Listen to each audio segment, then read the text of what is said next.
Welcome back to Rough Restos, and today we're on another episode of my twin turbo Capri. So I've got, we're back doing some maintenance and finishing off some jobs that weren't quite finished before, practically. I'm kind of losing access to a shed or a workshop to work on the cars anyway for a few weeks because we're turning the other half of the shed into a wedding reception area for my sister. So today is my last chance to work on the Capri in here until after that.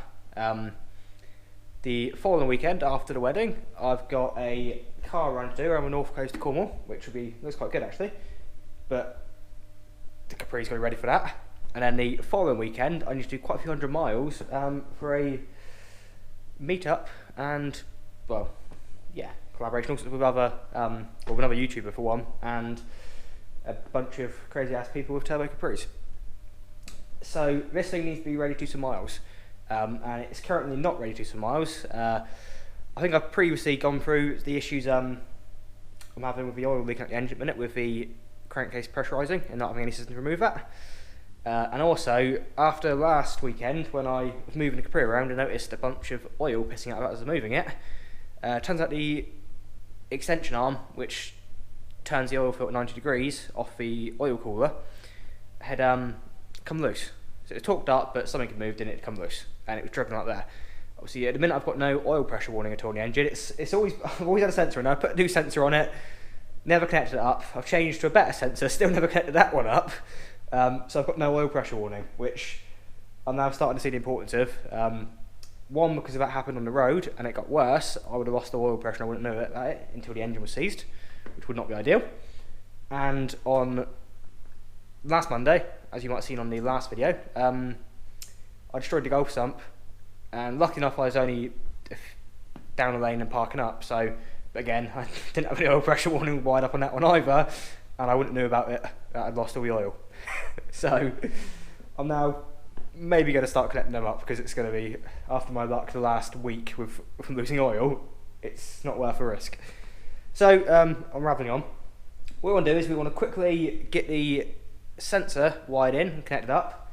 That way I've got an idea what's happening with the oil pressure. Whether I'm going to connect it into all the parts of the loom I made before, or whether I'm just going to run another quick wire as a temporary and then connect it into the old wiring properly at a later date when I've got more time. We're going to get that sorted in a minute, because I'm letting my brother use he's borrowing the ramp for most of the rest of the day in like half an hour's time. So I best get on with this.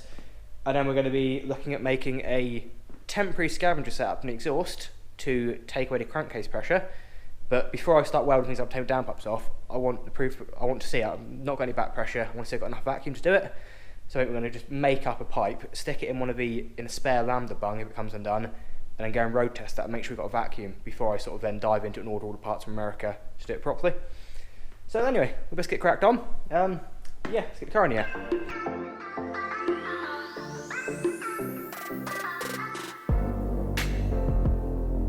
Oh, in the air now. Ignore all the oil everywhere. I'm feeling rather bad for the old girl. A bit of neglect, but yeah, it's just self-lubricating.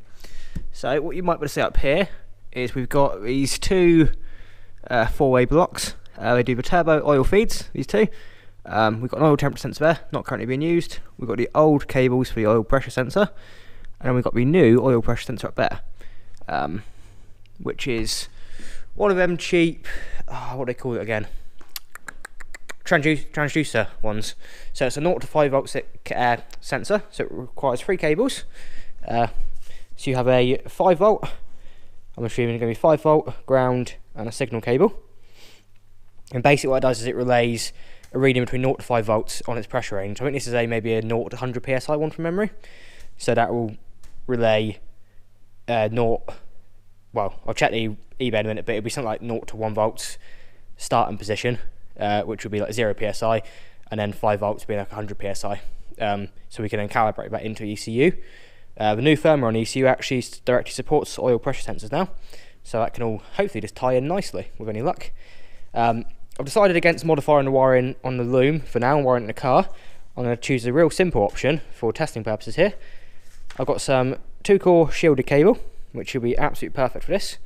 We're going to use that to make up a little loom, and that's just going to run back to ECU for now, and that'll give us an idea of what's happening, he says. So I think we'll get this soldered up a minute, get that ready to go, and then we will chuck it in the car and start working on the ECU side of things in the firmware and see if we can get a reading from it. Provided nothing's changed, I'm going to look back at one of my old videos where I actually upped the oil pump pressure and monitored it, so I should know actually what it should be idle from cold, idle warm, and at like 2000 RPM. So we'll know if this is reading at least in the ballpark.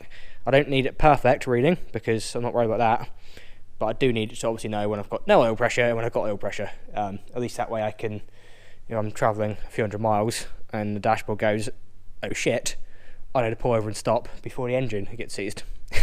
Not that I think it's going to seize, but I always know when there's oil in it, because as long as it's leaking on the ground, I know it's got some still.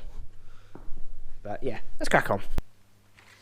Right, so I'm just going to do it properly and solder these cables in the engine bay side together. Oh shit, I'm soldering. Oh crap, 1 minute. Just melted plastic all over my soldering iron. Okay, so I'm using my new little fancy soldering iron. I love this thing. It's a little 12 to 24 volt iron. What was it? It's 17 to 65 watt. So 17 watts at 12 volts, 65 watt 24. And we're making up a few little adapters and stuff. It runs off Makita batteries and stuff now. So I can run off. I've got leads for car batteries, Makita batteries, power supplies for normal 240 volt mains. Really handy little nice iron, to be fair. So I'm going to solder it up in the bay instead of doing it all crimped and that, so it's proper. We'll just keep this cable for now. So what I'm going to do is I'm going to tin the end of all my conductors here.